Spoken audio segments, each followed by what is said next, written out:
Okay, here we are back at the wet saw. This is the rose quartz, and what we do is we cut it into slices, almost like slicing meat, but it's harder than bone. I had to change my blade. There's a new blade in here. Yeah, because it's so dense and so hard.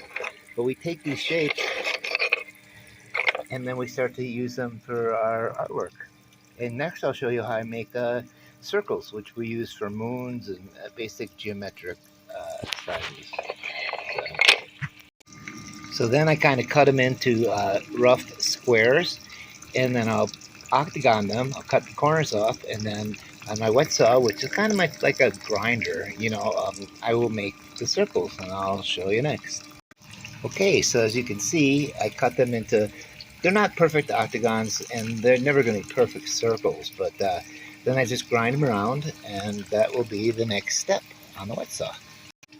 And so that's how we make our rounds. Nothing's perfect, especially in nature, and working with the stone, it's pretty tough to cut, guys. I just had to put a new blade in my saw, and the quartz stone is really putting a number on it. This is brand new, but just remember, folks, you always got to cut with sharp tools. Bye. So now we're cutting wonderstone, one of our favorite species, Utah native.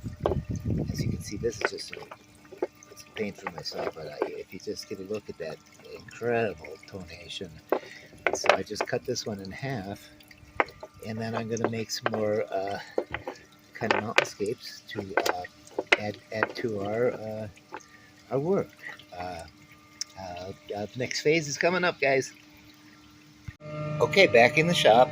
All these shapes and sizes now will be put into our tumbler, and that's what kind of softens up the edges. And I will show you right here. These are our tumbling buckets. We put them in there, and we put them in this machine that tumbles them. We put them in there, and we fill them up with water, close the caps, and leave them in for about, well, it depends, at least 4 days. But we might have to pull them out sooner because we got to show them up on Sunday. All right. Bye. Okay, here we are back in the shop, Desert Dog Stoneworks. This is what the stones look like when they come out of the tumbler. So basically what we're doing is setting up a palette of all of our shapes and sizes. I try to orchestrate them, thicknesses and size. Big ones are pretty much on the right. These are all pretty big too.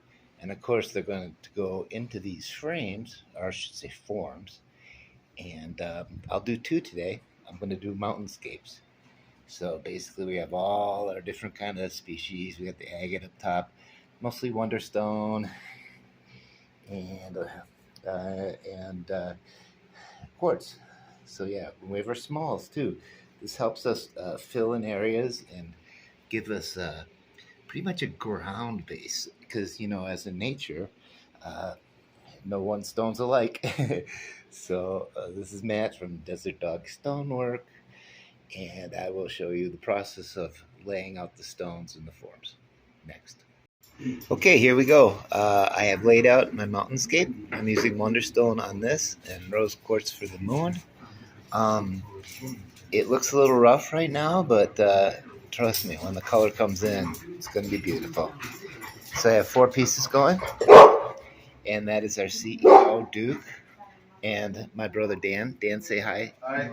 He's the mastermind. He's the boss. And actually, he's the boss.